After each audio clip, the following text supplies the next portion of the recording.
Hello friends, स्वागत है आप सभी का आपके अपने YouTube platform channel target Gurukul पे।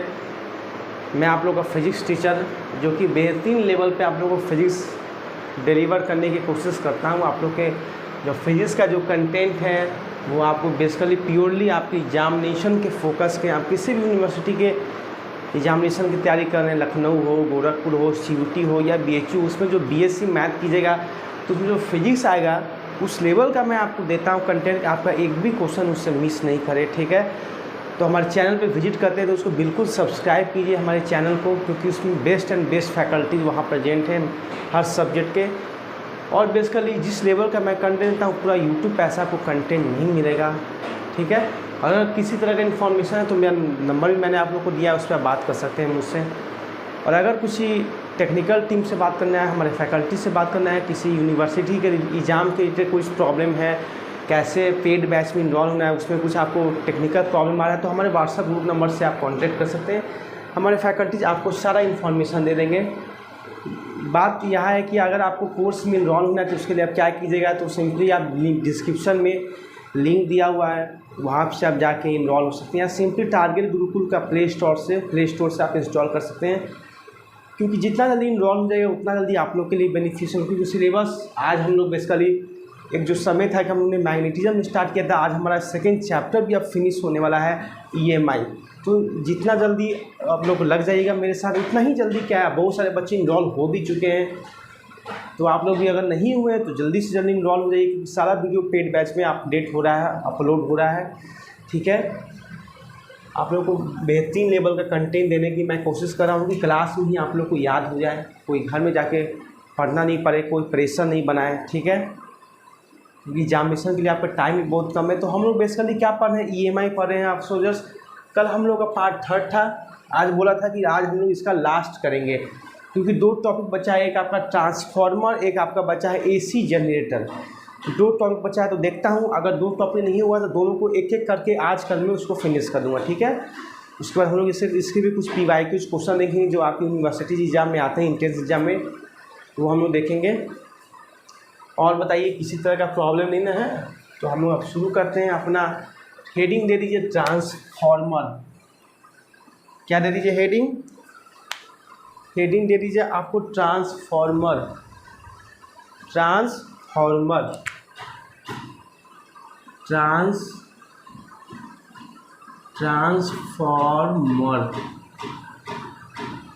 मोस्ट ऑसम टॉपिक है आपका। कोई टीचर जो है इतना डीप से नहीं पढ़ाता जितनी, तभी मैं बहुत डीप से आपको पढ़ाने की कोशिश करता हूँ कि आपको कॉन्सेप्ट में आपको कहीं प्रॉब्लम नहीं हो, वो मैग्नेटिज्म हो या EMI हो या आपका अगला नेक्स्ट चैप्टर अल्टरनेटिंग करेंट हो, ठीक है। सारा चीज़ विजिबल है। ट्रांसफार्मर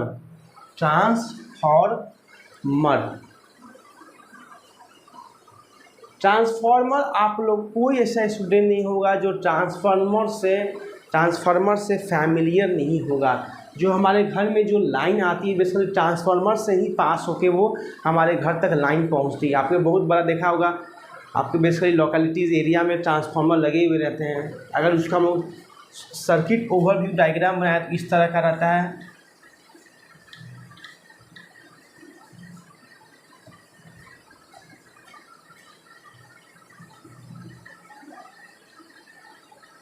ये आपका होता है एक प्राइमरी कॉइल और ये आपका होता है सेकेंडरी कॉइल। ये ओवरव्यू डायग्राम है ट्रांसफार्मर का। ऐसा ही टाइप के आपने बॉक्स लाइक देखा हुआ कॉइल, 2 कॉइल रहते हैं। एक आपका प्राइमरी कॉइल जिसको हम लोग इनपुट डिवाइस ही बोलते हैं, और ये सेकेंडरी कॉइल आउटपुट डिवाइस। तो आइए ट्रांसफार्मर को पढ़ा जाए। ये आपका बेसिकली प्लेट्स होते हैं, बताऊंगा कि ऐसा 2-4 प्लेट्स रहते हैं, देखते हैं जो कंडक्शन जो प्लेट होते हैं उसके अंदर भी बहुत छोटे छोटे 2-4 प्लेट भी बने रहते हैं। तो आज हम लोग बात करेंगे ट्रांसफार्मर पे ही। तो transformer is a device. Transformer एक डिवाइस है जो कि जिसका काम है कि वोल्टेज को बढ़ाना और कम करना in the AC circuit through mutual induction. क्या मैं बोला कि ट्रांसफार्मर का काम है कि वोल्टेज को बढ़ाना और कम करना इन द AC सर्किट, क्योंकि हमारे घर में जो करंट होता है कौन सा होता है, दो टाइप के करंट होते हैं, डायरेक्ट करंट और एक आपका होता है अल्टरनेटिंग करंट। तो अल्टरनेटिंग करंट उसको बोलते हैं वैसा करंट जो अपना डायरेक्शन चेंज करे, जो हमारे घरों में जो अप्लायंसेस चलते हैं, टीवी, फ्रिज, ये सब जितने सारा अल्टरनेटिंग करंट के प्रिंसिपल पे ही वर्क करता है। अगला नेक्स्ट चैप्टर भी हमारा अल्टरनेटिंग करंट है। तो अल्टरनेटिंग करंट मतलब हाफ साइकिल में पॉजिटिव, फिर नीचे के हाफ साइकिल में नेगेटिव। और एक आपका डायरेक्ट करंट होता है जो डायरेक्शन चेंज नहीं होता है। पहले आपको डायरेक्ट करंट का ज़्यादा पॉपुलैरिटी था, बैटरी से जो बेसिकली जो करंट जनरेट होता था, केमिकल एनर्जी से जो इलेक्ट्रिकल एनर्जी मिलता था, उसी को बोलते थे हम लोग क्या, डायरेक्ट करंट। बेसिकली जो बैटरी से जो हमें मिलता था, एक पोटेंशियल सेटअप मिलता था, एक केमिकल एनर्जी से जो हमें इलेक्ट्रिकल एनर्जी मिलता था, उसी को बोलते थे डायरेक्ट करंट। क्योंकि वो काफ़ी महंगा होता था आपको डीसी डायरेक्ट करंट, और लॉन्ग डिस्टेंस तक वो डीसी क्या होता था, ट्रांसमिशन नहीं हो पाता था। बट अल्टरनेटिव करंट को आप लॉन्ग डिस्टेंस को कवर कर सकते हो। तो ये होता है डीसी और एसी का, मैंने आपको कुछ शॉर्ट डिस्क्रिप्शन दिया। तो वही बोलता है ट्रांसफार्मर एक डिवाइस है जो कि वोल्टेज को रेगुलेट करता है अप और down in the AC circuit through mutual inductance. Mutual inductance कहने का मतलब हम लोग ने प्रीवियस लेक्चर में पढ़ा है, किसी एक कॉइल के पजेंस की वजह से जब दूसरे कॉइल में जो करंट इंड्यूस होता है, उसी को बोलते हैं हम लोग म्यूचुअल इंडक्टेंस। ठीक है, उसी के प्रिंसिपल पे ये वर्क करता है। तो पहले इसका डिफिनेशन नोट डाउन कर लीजिए कि transformer is a device which regulates the voltage in AC circuit। In AC circuit transformer कभी भी DC में काम नहीं करता है। इन AC circuit through mutual inductance, इसी को हम लोग बोलते हैं ट्रांसफार्मर। इसी को क्या बोलते हैं, ट्रांसफार्मर। ठीक है, डिफिनेशन क्लियर है आपको, कोई प्रॉब्लम? अब आइए इसका पॉइंट्स कुछ हम लोग क्लियर करेंगे। नोट्स पॉइंट करके लिखिएगा। It work only in AC circuit not in DC circuit. ये सिर्फ AC सर्किट में ही काम करता है, DC में कभी काम नहीं करता है। पहला पॉइंट लिख लिए, सेकेंड पॉइंट लिखिए, इट हैज़ टू कॉइल्स। देखिए ये दो कॉइल्स इसमें रहते हैं। It has two coils, one has primary coil and another has secondary coil। One has primary coil and another has secondary coil। ठीक है, फिर इसी में लिखिए primary coil is known as input device. Primary coil जो होता है वो क्या होता है, इसको क्या बोलते हैं, input device. And secondary coil is known as output device. Secondary coil को क्या हम लोग बोलते हैं, आउटपुट डिवाइस बोलते हैं। ठीक है, ये भी पॉइंट लिख लिए। थर्ड लिखिएगा, मोस्ट इम्पॉर्टेंट, इसको स्टार मार्क कर दीजिएगा कि frequency is not change in the transformer से जो लाइन हमारे घर तक पहुंचती है तो फ्रीक्वेंसी नहीं चेंज होता। आप जानते हो कि जो फ्रीक्वेंसी होता है अल्टरनेटिव करंट का इन इंडिया में 50 हर्ट्ज होता है। मतलब एक सेकेंड में वो अपना 50 साइकिल्स जो होता है रिपीट करता है, चेंज करता है। फ्रीक्वेंसी मतलब वही होता है आवृत्ति, जिसको बोलते हैं जो नंबर ऑफ साइकिल्स पर सेकेंड कितना बार रिपीट कर रहा है, उसी को बोलते हैं फ्रीक्वेंसी। तो 50 हर्ट्ज मतलब 50 एक सेकेंड वो 50 साइकिल पर सेकेंड वो क्या करता है, अपना वोल्टेज को चेंज करता है, वही बोलते हैं 50 हर्ट्ज। तो ऐसा तो नहीं है कि ट्रांसफार्मर से पास होने के बाद जो हमारे घर में जो फ्रीक्वेंसी होता है वो 70 या 80 फ्रीक्वेंसी होता है, वैसा तो नहीं है। मतलब फ्रीक्वेंसी कभी भी चेंज नहीं होता है इन ट्रांसफार्मर। तो क्या क्या हमने जाना ट्रांसफार्मर का, एक बार रिकॉल करता हूँ कि ट्रांसफार्मर ऐसा डिवाइस है जो वोल्टेज को रेगुलेट करता है इन AC circuit through mutual inductions. और उसके बाद मैंने कुछ पॉइंट बताया। पहला, it work only in AC circuit. Second, इसके दो कॉइल्स होते हैं, प्राइमरी और सेकेंडरी। प्राइमरी कॉइल को बोलते हैं इनपुट डिवाइस और सेकेंडरी कॉइल को बोलते हैं आउटपुट डिवाइस। थर्ड पॉइंट मैंने क्या बताया कि फ्रीक्वेंसी चेंज नहीं होता है ट्रांसफार्मर में। तीनों पॉइंट तक, यहाँ तक किसी तरह का प्रॉब्लम। अब आइए कुछ इसके कंस्ट्रक्शन पर हम लोग बात कर लेते हैं। देखिए इसको बोलते हैं हम लोग इनपुट डिवाइस, ये आपको आउटपुट, ये प्राइमरी कॉइल है, ये सेकेंडरी कॉइल है। क्योंकि बेसिकली यही से करंट इंड्यूस होकर हमारे घर तक पहुंचता है सेकेंडरी कॉइल में। ये इसी में जो है इंड्यूस करंट की वजह से ही हमारे घर में जो है लाइन का वोल्टेज और करंट आपको देखने को मिलता है, इलेक्ट्रिसिटी देखने को मिलता है। तो इनपुट डिवाइस कहने का मतलब है कि आपने ग्रिड हाउस का नाम सुना होगा, grid house, power grid house, power grid house. तो पावर ग्रिड हाउस में बेसिकली होता क्या है, वहाँ बड़े बड़े ट्रांसफार्मर लगे रहते हैं, वहाँ से जो बहुत जो इलेक्ट्रिसिटी का जो है वहाँ से डिवीज़न होता है, मालूम चलता है कि इसको इस यूनिट में कितना देना है, कितना इलेक्ट्रिसिटी सप्लाई करना है, इस घर में कितना जाएगा, उस घर में कितना जाएगा, कहाँ से, पावर ग्रिड हाउस से। तो उसी को बोलते हैं इनपुट डिवाइस, जहाँ पे इलेक्ट्रिसिटी का बेसिकली डिवीज़न होता है, इस यूनिट में कितना इलेक्ट्रिसिटी सप्लाई होगा।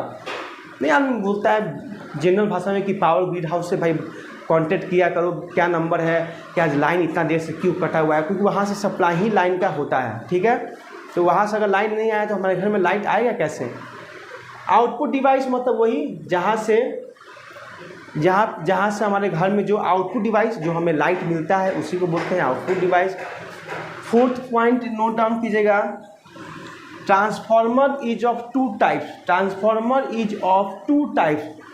First one is step up transformer, पहला क्या बोलते हैं, स्टेप अप ट्रांसफार्मर, और second one is step down transformer. पहला आपका होता है स्टेप अप और दूसरा क्या होता है, स्टेप डाउन ट्रांसफार्मर। तो आइए पहला पढ़ा जाए step up transformer.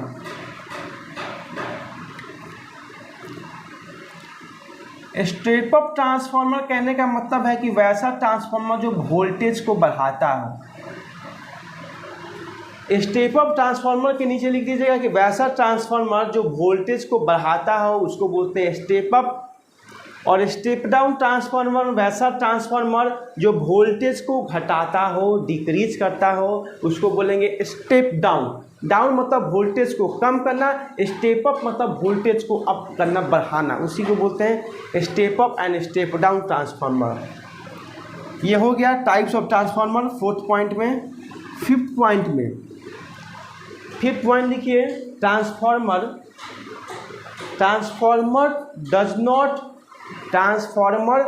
does not do both the change simultaneously. Transformer does not do both the changes simultaneously. कौन सा दो वो चेंज एक साथ नहीं करेगा। अगर वोल्टेज बढ़ाएगा तो करंट को नहीं बढ़ा पाएगा, अगर वोल्टेज को घटाएगा तो करंट को नहीं घटा पाएगा। इसको समझिए, बोल रहा है कि अगर दो चेंज को एक साथ वो नहीं कर पाएगा, या तो वोल्टेज बढ़ाएगा तो करंट को घटाएगा। ऐसा नहीं करेगा कि वोल्टेज भी बढ़ा देगा और करंट भी बढ़ा देगा, ऐसा नहीं करेगा कि वोल्टेज घटा देगा और करंट भी घटा देगा। करेगा तो कोई एक ही चेंज, या तो वोल्टेज बढ़ाएगा या तो करंट चेंज करेगा, दोनों को एक साथ नहीं करेगा कि वोल्टेज भी अप और करंट भी अप, ऐसा कोई पॉसिबिलिटीज़ नहीं है। वही बोल रहा है कि दोनों चेंज को एक साथ वो नहीं कर पाएगा। हाँ, ये कर सकता है, वोल्टेज को बढ़ाएगा तो कोई अगला ट्रांसफार्मर उसके करंट को घटा देगा, अगर कोई ट्रांसफार्मर वोल्टेज को कम करेगा तो करंट को बढ़ा देगा, वैसा हो सकता है। बट दोनों को इंक्रीज और डिक्रीज हम लोग एक साथ नहीं कर सकते हैं। ये भी आपका मोस्ट इम्पॉर्टेंट पॉइंट है। सारा पॉइंट को मैं पॉइंट वाइज इसलिए लिखवा रहा हूँ क्योंकि आपको पढ़ने में आसानी हो, और ये सारा आपका एग्जामिनेशन के पॉइंट से मैं लिखवा रहा हूँ, सारा इससे क्वेश्चन आया हुआ है प्रीवियस ईयर में। यहाँ तक किसी तरह का प्रॉब्लम तो बताइए, मैं चेक कर लेता हूँ आपको सब दिखाई दे रहा है कि नहीं।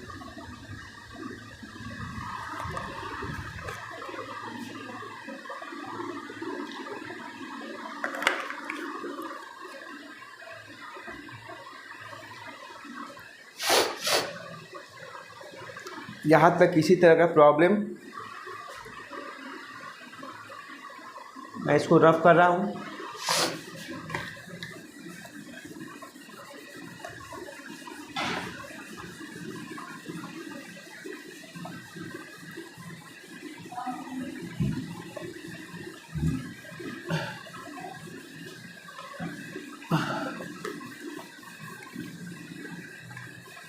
और लिखिएगा सिक्स्थ पॉइंट नंबर 6।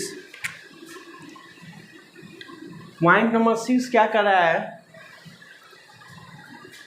कि प्राइमरी कॉइल का फ्लक्स आपका इक्वल होगा सेकेंडरी कॉइल का।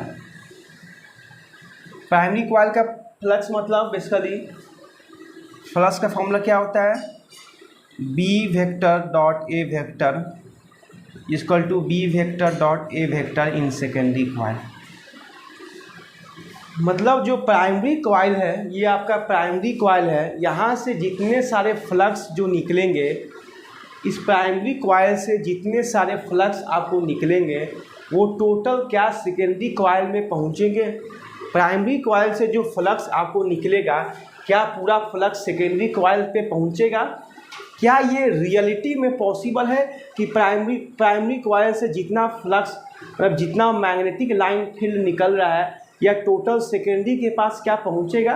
तो इसका आंसर होगा नो, क्योंकि कुछ इसमें एनर्जी भी लॉस होगा, क्योंकि जो बाहर है इन दोनों कॉइल को बीच में कुछ मीडियम रखा गया है, कुछ उनके बीच में एक मीडियम है। तो क्या सारा फ्लक्स इससे गुजर ही जाएंगे? नहीं, कुछ फ्लक्स हवा में भी रहेंगे, कुछ फ्लक्स हवा में भी रहेंगे। तो ये पॉसिबिलिटी रियल केस में नहीं है। अगर आपका ट्रांसफार्मर आइडियल है, अगर आपका ट्रांसफार्मर आइडियल है तो उसमें हम लोग मान सकते हैं कि जो एनर्जी का लॉस होगा वो नेग्लिजिबल होगा। अगर आपका ट्रांसफार्मर आइडियल है तो उसमें जो एनर्जी का जो लॉस होगा उसमें मान सकते हैं कि नेग्लिजिबल है। उस केस में जो इंड्यूस फ्लक्स होगा, जो इंड्यूस ईएमएफ होगा, वो बेसिकली फ्लक्स होगा, ईएमएफ जो होगा इंड्यूस इन प्राइमरी कॉइल वो इक्वल होगा सेकेंडरी कॉइल का। तो फैराडे ने क्या बोला था? इंड्यूस ईएमएफ का formula minus D phi by D T equal to minus D phi in secondary coil by D T. जितना ही ज़्यादा फ्लक्स में चेंज होगा उतना ही उसमें ईएमएफ इंड्यूस होगा। तो यही बेसिकली कहना चाह रहा है इस पॉइंट नंबर 6 में कि ये पॉसिबल है तभी जब आपका ट्रांसफार्मर आइडियल है, वहाँ पे हम लोग एनर्जी लॉस नहीं मान सकते हैं। और वैसे रियलिस्टिक में पॉसिबल नहीं है, क्योंकि कुछ मैग्नेटिक फील्ड लाइंस कुछ हवा में भी रहेंगे, जिस वजह से कुछ उसमें एनर्जी लॉस होगा और सारा मैग्नेटिक फील्ड लाइन इस सेकेंडरी कॉइल से नहीं गुजर पाएंगे। तो उस केस में आपका जो इंड्यूस ईएमएफ होगा वो इक्वल नहीं होगा। बट आइडियल ट्रांसफार्मर है, इस केस में आप इक्वल कर सकते हो। तो यही है point number 6। Induce EMF in primary coil must be equal to induce EMF in secondary coil. और दोनों का हम लोग ने फॉर्मूला लगा दिया बाय फैराडे लॉ से, उससे ये बात, यही आपका मैथमेटिकल अप्रोच है इस रूल्स का। ठीक है, पॉइंट नंबर 6 का। Point number 6। अब इसके बाद हम लोग पढ़ेंगे आपका next part types of transformer. क्या पढ़ेंगे? Next part types of transformer. उन दोनों के बीच में कंपैरिजन करेंगे, वहाँ से ही क्वेश्चन आता है और फॉर्मूला एक हम लोग डिजाइन करेंगे। तो अब हमारा जो टॉपिक है वो रहेगा टाइप्स ऑफ ट्रांसफार्मर। यहाँ तक आपको किसी तरह का प्रॉब्लम नहीं होगा, जितना था मैं उसको स्प्लिट अप करके मैं आपको नोट्स वाइज मैं आपको लिखवा दिया हूँ, पॉइंट वाइज। अब बात करेंगे types of transformer. Types of transformer.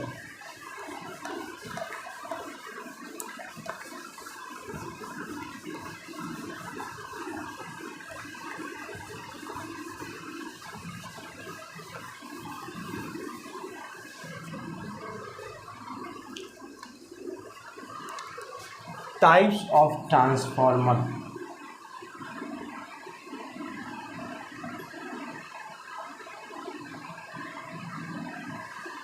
एक आपका स्टेप अप, एक आपका स्टेप डाउन। इसमें स्टेप अप ट्रांसफार्मर में भी 2 कॉइल लगेंगे, प्राइमरी कॉइल और एक आपका है secondary coil.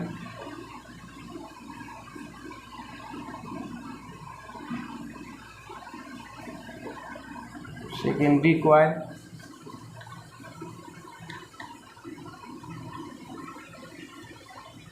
Primary coil, secondary coil. दोनों ट्रांसफार्मर का हम लोग कॉम्परेटिव स्टडी देखते हैं। स्टेप अप ट्रांसफार्मर क्या है और आपका स्टेप डाउन ट्रांसफार्मर क्या है। किसी ट्रांसफार्मर का वोल्टेज बढ़ाना या घटाना उसका डिपेंड करता है उस कॉइल का मटेरियल क्या है, उस कॉइल का किस कोर ऑफ मैग्नेट से बना हुआ है, और उस मटेरियल में क्या नंबर ऑफ टर्न्स है।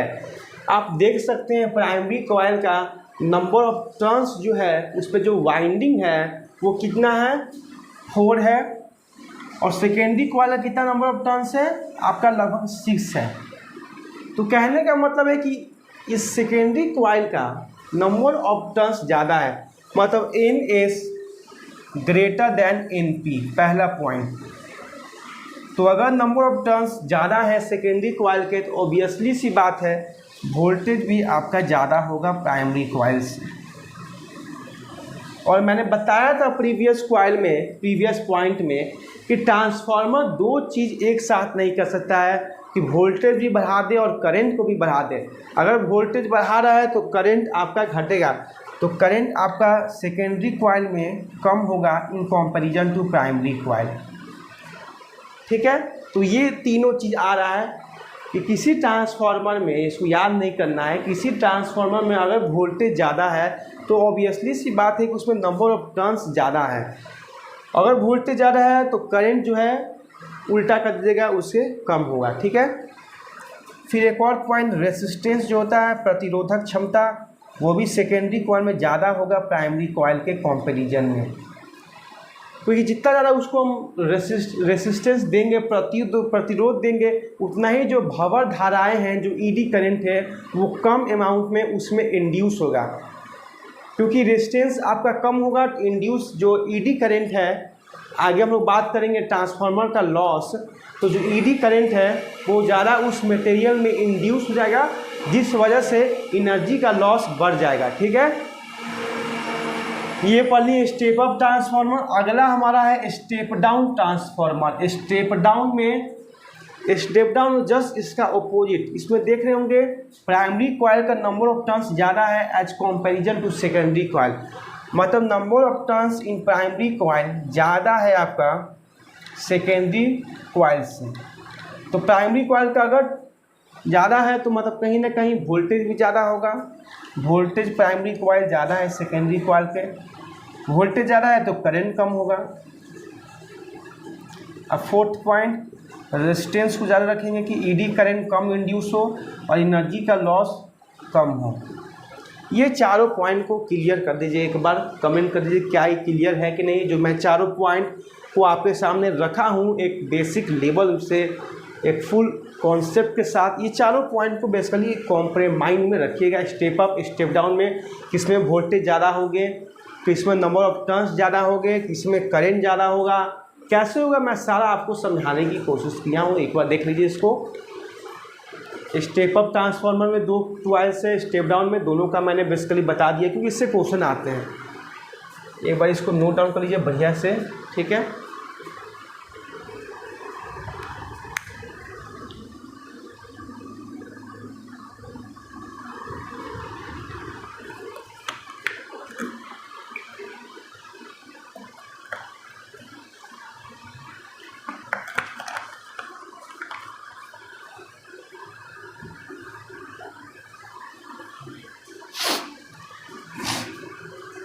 अब इसके बाद हम लोग पढ़ेंगे एक फॉर्मूला को मैं बता देता हूँ आपको आपके सामने। पहले इसको नोट डाउन कर लीजिए। फॉर्मूला को मैं यहीं पे लिख देता हूँ।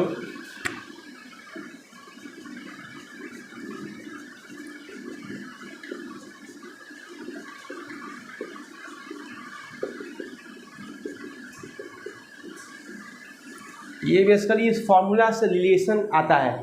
बोलता है कि प्राइमरी कॉइल में वोल्टेज इतना है, प्राइमरी कॉइल का नंबर ऑफ टर्न्स दिया रहता है, तो बताइए सेकेंडरी कॉइल में, उस सेकेंडरी कॉइल में कितना वोल्टेज होगा, कितना उसमें करंट होगा। तो हम लोग बेसिकली इस रिलेशन से उसका बता सकते हैं। ई क्या है, ईएमएफ है। ई वोल्टेज, वोल्ट बताएगा primary. E primary by E secondary is equal to NP, मतलब number of turns in primary to the ratio of number of turns in secondary coil is equal to voltage भी जो है voltage in primary coil by voltage in secondary coil is equal to current in secondary coil by current in primary coil. देख रहे होंगे सारा जो है primary ऊपर है, बट करेंट जो है उसका रिलेशन उल्टा है। बस करेंट और वोल्टेज में ही ध्यान रखिएगा, क्योंकि यहीं पे कंफ्यूज हो जाता है स्टूडेंट। अगर ये दोनों का रिलेशन यूज करके हमें फॉर्मूला एक क्वेश्चन पूछ देगा तो VP/DS equal to IP/AS, IS मत लिखिएगा, IS/IP लिखिएगा। मतलब पहले करंट सेकेंडरी कॉइल में, तब उसका रेशियो लीजिएगा प्राइमरी कॉइल का। अब बाकी तो NP, EP, इंड्यूस CMF सारा चीज़ सेम दिया है आपको, उसको तो बदलना ही नहीं है, बट IS और IP में रेशियो बदल दीजिएगा, उल्टा कर दीजिएगा। तो इसको स्टार मार्क करके एक फॉर्मूला में इसको नोट डाउन कर लीजिए। इसके बाद हम लोग पढ़ेंगे ट्रांसफार्मर का क्षमता, efficiency of transformer, efficiency of transformer पढ़ेंगे। फिर उसके बाद हम पढ़ेंगे एनर्जी लॉस, कैसे कैसे ट्रांसफार्मर में एनर्जी लॉस होता है और उसको कैसे हम लोग मिनिमाइज कर सकते हैं, ये सब हम लोग पढ़ेंगे। ठीक है, तो यहाँ तक नोट डाउन कर लीजिए।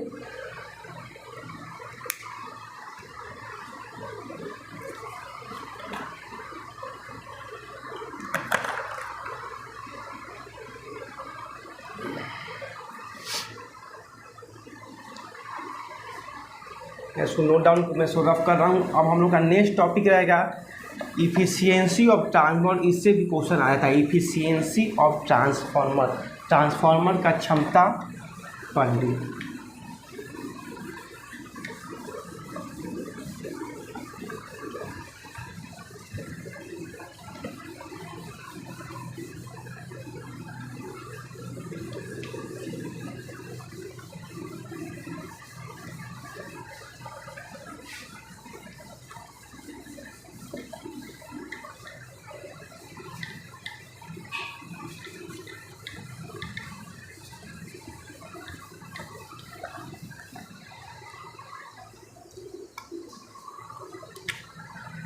इफिशियंसी ऑफ ट्रांसफार्मर,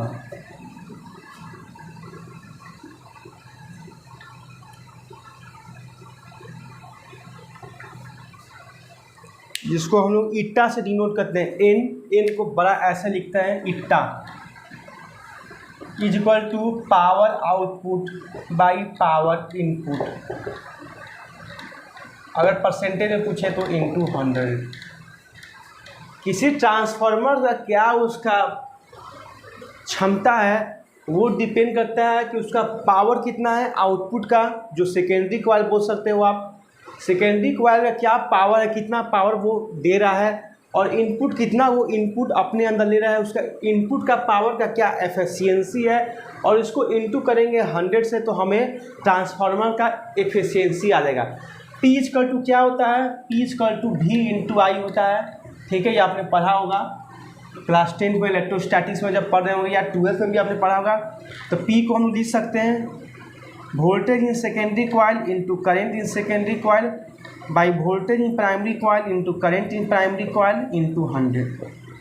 यही आपका एफिशिएंसी, ये आपका परसेंटेज का फॉर्मूला आ जाएगा। Voltage in secondary coil into current in secondary coil to the ratio of voltage in primary coil into current in primary coil into 100। यही आपका एफिशिएंसी आ गया, क्योंकि आउटपुट मतलब सेकेंडरी कॉइल और इनपुट मतलब प्राइमरी कॉइल। इसको एक बार नोट डाउन कर लीजिए, efficiency of transformer, efficiency of transformer.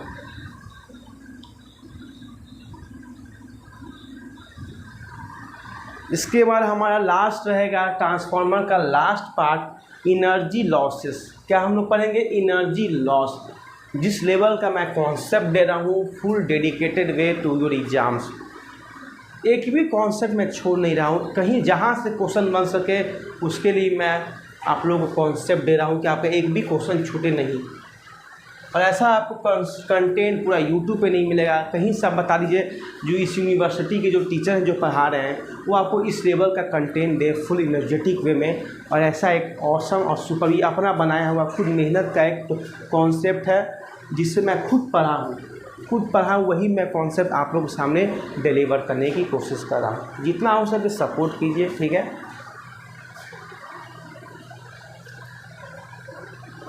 इसको नोट डाउन कीजिए। तो हम लोग नेक्स्ट टॉपिक की ओर मूव करेंगे, energy loss in transformer. Transformer में कितने तरह कैसे कैसे एनर्जी का लॉस होता है, उसको कैसे हम लोग रिड्यूस कर सकते हैं।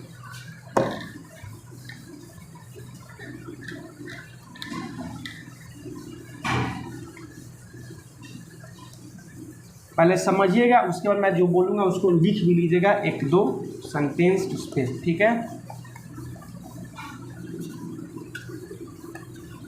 लगता है कि आज ट्रांसफार्मर ही हो पाएगा आप लोग का, क्योंकि ज़्यादा समय लेके मैं आप लोग को बोर नहीं करना चाह रहा हूँ। ऐसे तो 1 घंटा सवा घंटा लूँगा तो ये ख़त्म हो जाएगा, बट क्योंकि मैं 10 मिनट लगेगा एनर्जी लॉस पढ़ाने में, तो मैं चाह रहा हूँ कि AC जनरेटर मैं कल ही आपको फिनिश करूँ, क्योंकि आप डिवाइड वाइज पढ़िएगा तो आपको भी मन लगा रहेगा। ऐसे लेक्चर बड़ा हो जाएगा 1 या सवा घंटा का, तो थोड़ा सा मन थोड़ा सा नहीं उतना लगता है, ठीक है।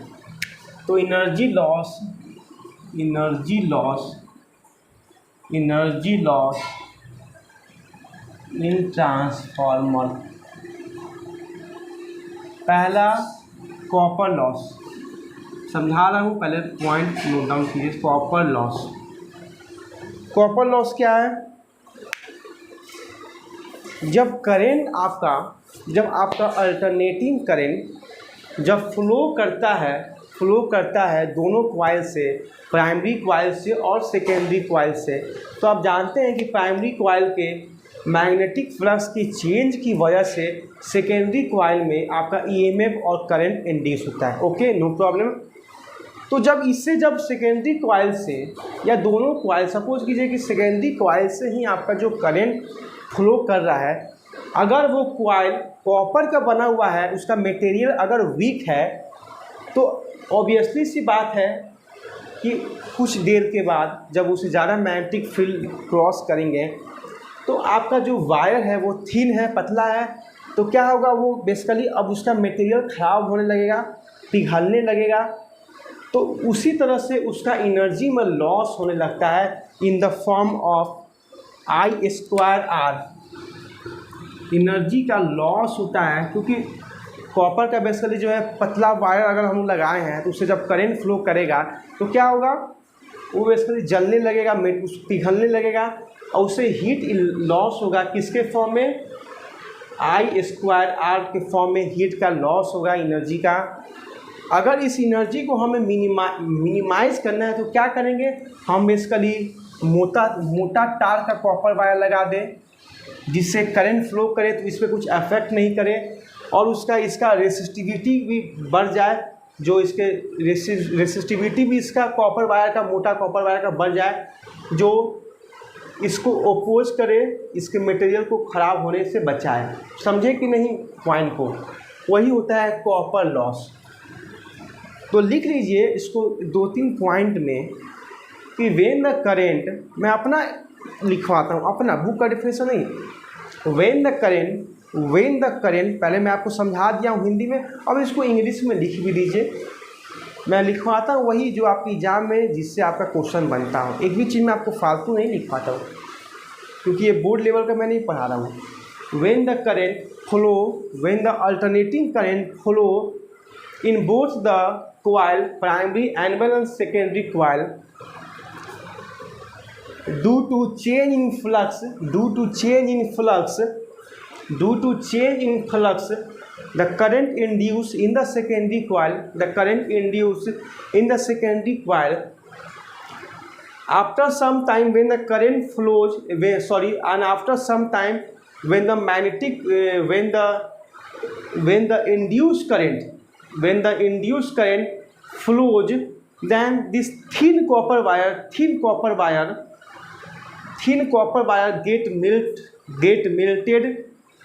melted, and the material of this coil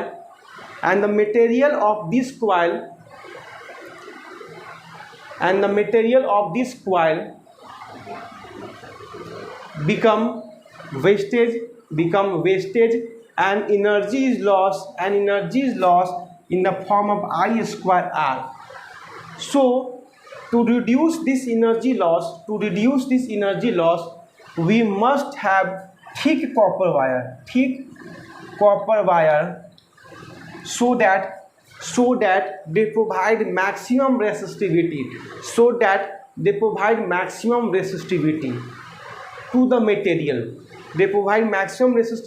the material. Okay, इसी को बोलते हैं copper loss.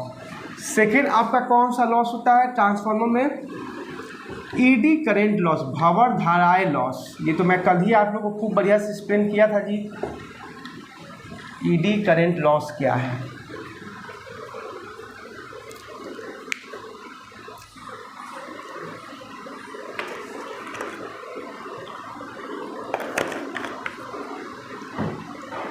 Eddy current loss. कैसे ईडी करंट का लॉस होता है ट्रांसफार्मर में? तो ट्रांसफार्मर के पास आपका दो कॉइल्स होता है, प्राइमरी कॉइल और सेकेंडरी कॉइल। ईडी करंट में मैंने बताया था किसी मैग्नेट को आप एक बड़ा सा मेटल प्लेट कंडक्टर के सामने लाओगे तो फ्लक्स की चेंज होने की वजह से उसमें ईडी करंट इंड्यूस होगा और काफ़ी टेम्परेचर इसमें बढ़ जाता है, तो काफ़ी एक सांप के रूप में ऐसे ऐसे बेसिकली एक जिग जैग लाइक स्ट्रक्चर की तरह पूरा फैल जाता है। मैं बताया था जिससे आपके जितने सारे इलेक्ट्रिकल मशीन हैं वो सब भी ख़राब हो जाते हैं। बताया था इंडक्शन फर्नेस में इसका डिसएडवांटेज मैं बता रहा था, तो बताया था आप लोगों को। तो ट्रांसफार्मर में कैसे ईडी करंट हो गया? क्योंकि ट्रांसफार्मर जो बेसिकली जो होता है, ट्रांसफार्मर बेसिकली क्या होता है, इसके अंदर बहुत सारे प्लेट लगे रहते हैं। ऐसे देखा होगा आपने। ये प्लेट क्यों लगाया जाता है? बेसिकली इसी ईडी करंट को बचाने की वजह से। अगर बड़ा सा मेटेलिक प्लेट होगा तो आपको क्या होगा, पूरा ईडी करंट इसमें इंड्यूस हो जाएगा, तो क्या होगा, इलेक्ट्रिकल एनर्जी का लॉस हो जाएगा ड्यू टू हीट की वजह in the form of heat due to eddy current induce होने की वजह से। तो क्या होगा, आपका पूरा ट्रांसफार्मर भी जल सकता है। तो इसीलिए इसको प्लेट वाइज इसको एक के ऊपर एक रखा जाता है, लैमिनेटेड किया जाता है। क्यों? क्योंकि इससे जो इलेक्ट्रिकल एनर्जी का जो लॉस होगा उससे काफ़ी बचत होगी और ईडी करंट जो होगा पूरा एक प्लेट में ना फैल के पूरा एक स्प्लिटअप हो जाए, मतलब हर एक सेगमेंट में क्या हो जाए, ईडी करंट भंवर धराए आपका क्या हो, फैल जाए। एक छोटे छोटे सेगमेंट में उसका ईडी करंट का डिवीजन हो जाए। इससे हम लोग पूरा एक उसको एक प्लेट वाइज ईडी जो ट्रांसफार्मर के अंदर जो प्लेट्स रहते हैं उसको एक के ऊपर लगाते हैं कि इससे आपका ईडी करंट का लॉस कम हो। इज इट क्लियर और नॉट? इसी को बोलते हैं ईडी करंट का लॉस। तो इसको लिख लीजिए इंग्लिश में एक दो line. When electrical energy is loss in the form of heat, electrical energy is lost in the form of heat due to ED current, due to circulation of ED current. Electrical energy is lost in the form of heat due to circulation of ED current induced in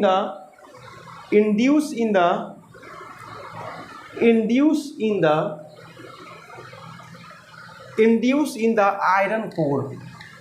induce in the iron core. ये जो basically जो दोनों coils है उसके अंदर हम लोग ने एक आयरन कोर का मटेरियल डाल दिया है, जिसके वजह से मैग्नेटाइजिंग और डीमैग्नेटाइजिंग के लिए हम लोग ने उसके अंदर आयरन कोर डाल दिया है। उससे क्या होगा कि आपका जो है मैग्नेटाइज भी ज़्यादा बढ़िया से होता है और डीमैग्नेटाइज भी होता है। आयरन कोर रहेगा तो सारा जो मैग्नेटिक फील्ड लाइन उससे दूर भी जाएंगे तो उसको भी अपने पास बुला लेगा और डीमैग्नेटाइज भी जल्दी हो जाता है आयरन कोर। अगर करंट का सप्लाई बंद कर दिया जाए तो इसमें करंट भी इंड्यूस नहीं हो पाएगा। तो मैग्नेटाइज और डीमैग्नेटाइज की क्षमता बहुत अच्छा से रखता है ये iron core.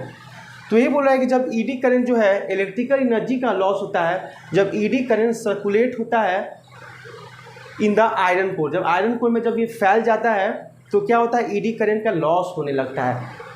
To minimize this energy loss we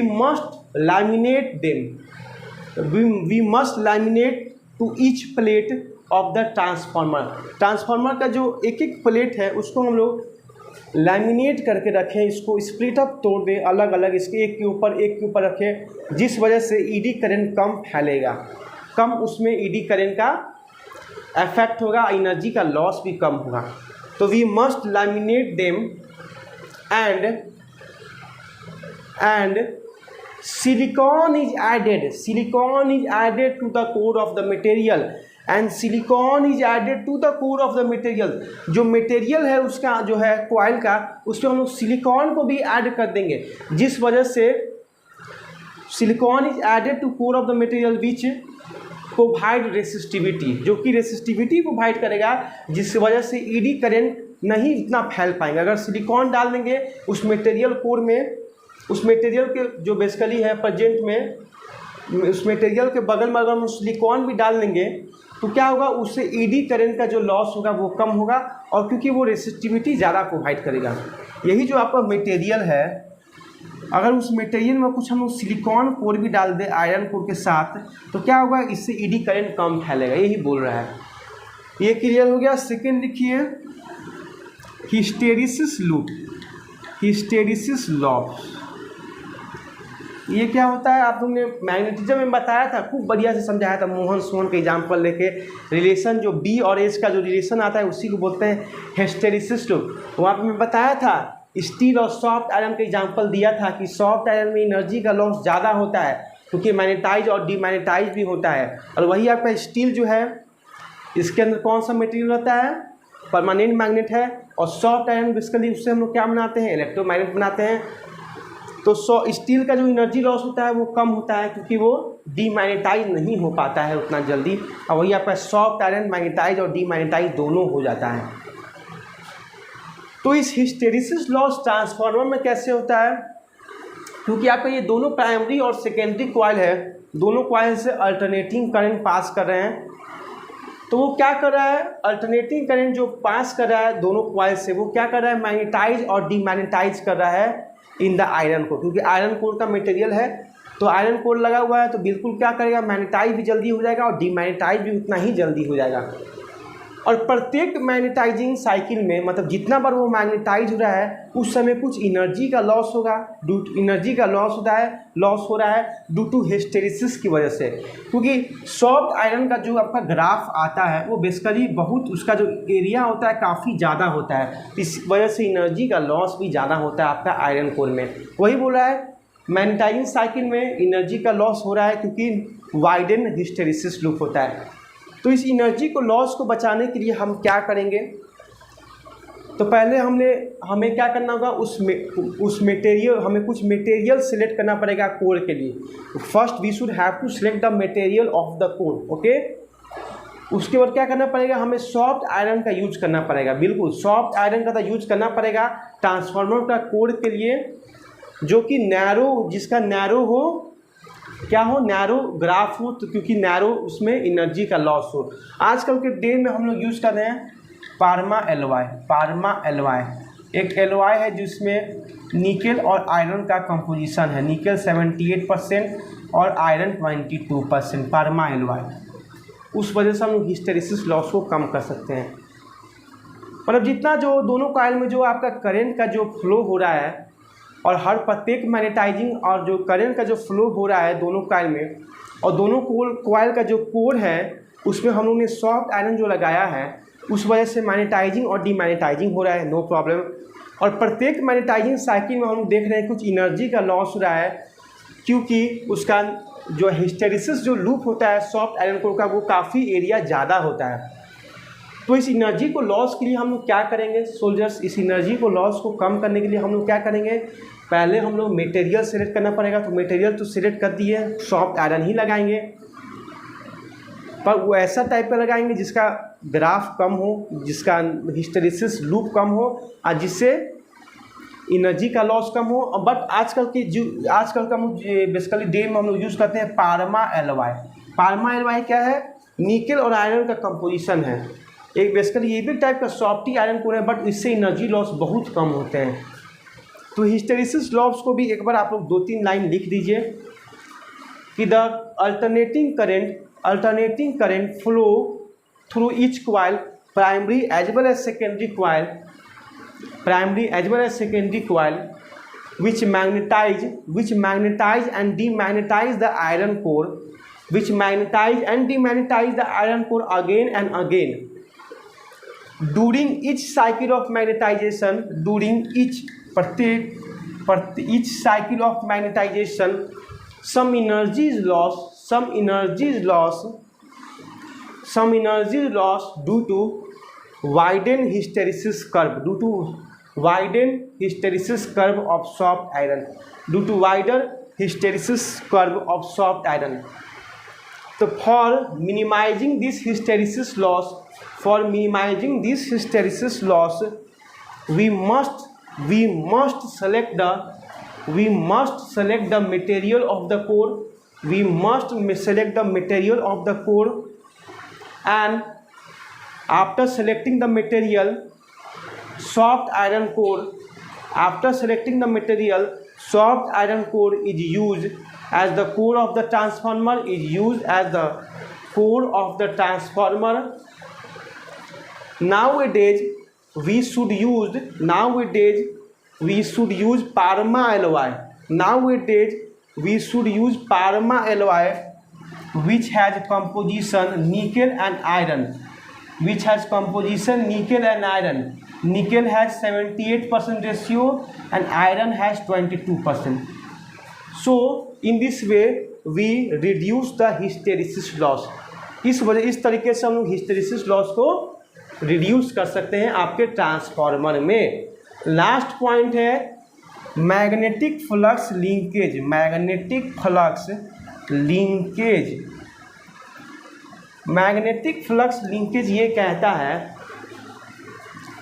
magnetic flux linkage आपका ये कहता है कि जो प्राइमरी कॉइल से जो फ्लक्स निकल रहा है,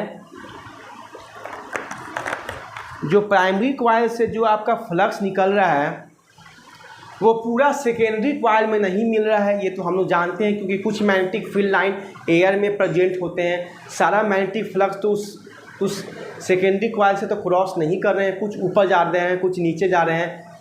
तो वही कहने का मतलब है कि उनसे पूरा मैग्नेटिक फ्लक्स नहीं हो रहा है, जिस वजह से कुछ एनर्जी का लॉस हो रहा है उन दोनों के बीच के सेपरेशन की वजह से। तो इस लॉस को बचाने के लिए क्या करेंगे कि प्राइमरी कॉइल और सेकेंडरी कॉइल को आपस में मिला देंगे, दोनों को एक साथ वाइंड अप कर देंगे, तो हमारा एनर्जी का लॉस बचेगा। कल मैं बता रहा था आपको कपलिंग फैक्टर कि जब आपस में मिला देंगे तो के का वैल्यू 1, जब कुछ बीच में दूरी है तो के का वैल्यू 0 और 1 के बीच में रहेगा। अगर दोनों 90 डिग्री पे प्रेजेंट हैं तो के का वैल्यू क्या आपका रहेगा, 0 रहेगा। तो ये भी लिख लीजिए मैग्नेटिक फ्लक्स लिंकेज को कि magnetic flux the magnetic flux is not the magnetic flux is not the magnetic flux is not completely linked with the secondary coil. The magnetic flux is not completely linked with the secondary coil because the number of magnetic field lines